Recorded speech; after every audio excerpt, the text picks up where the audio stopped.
Hello and welcome to the hashtag project with me, Harshin. On today's episode, I interviewed James Sommerville, former VP Global Design at the Coca-Cola Company and currently the founder of Known Unknown. Do visit knownunknown.co, especially if you're a designer.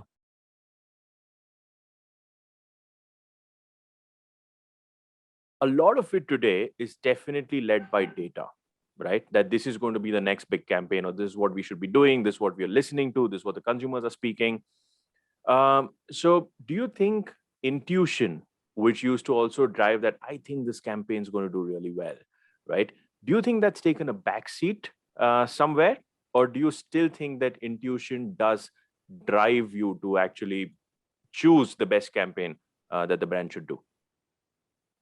I think intuition still has a huge role. Data has such a huge role. Data can provide the signals, provide the evidence that something is working, not working, connecting, not connecting, etc. So data allows an intuitive idea to be amplified, maybe because there's but in the beginning, if creativity is only based on data, then maybe we won't make too much progress because we only know what we know. And great creativity takes risks. It intentionally goes into the unknown. And then we realize, oh, wow, this is amazing. I'm going to share it. I'm going to repost it. And then that data is important for us then to learn from and then amplify. But I think they have to live together.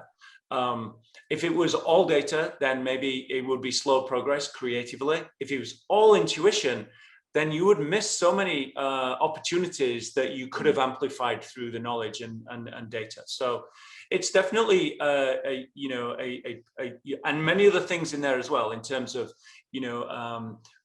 making sure it's present at the right time and where and how and what. But certainly, I think data and intuition, the magic is when they work together. Both go hand in hand, is what you're primarily saying, right? Yeah, both absolutely need to work with each other, right? So just a question in terms of how do you define the intuition that you were speaking about, right? Of course, probably you would also say that it comes with a lot of experience. It comes in with a lot of things that that you've sort of done over the years.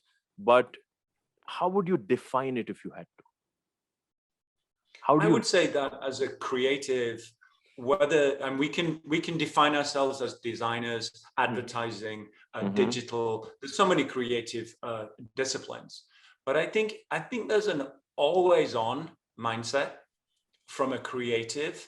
There is no 9 to 5. There is no turn off on a Friday and let's go to the weekend. Like, you are constantly like looking, observing, soaking up. I jump in a car or maybe an Uber. I go to the airport, and in that 20-minute drive, I've maybe seen 100 identities, 50 slogans, 25 photographic styles on billboards.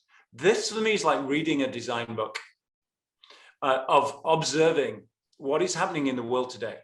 From minimal, clean graphic to rich photographic to storytelling to logos of local entrepreneurs, shop mom and pop shops.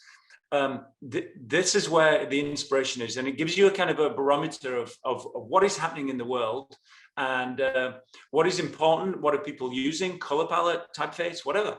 For me, then that drives some thinking in certainly in my own process to think about what could be next.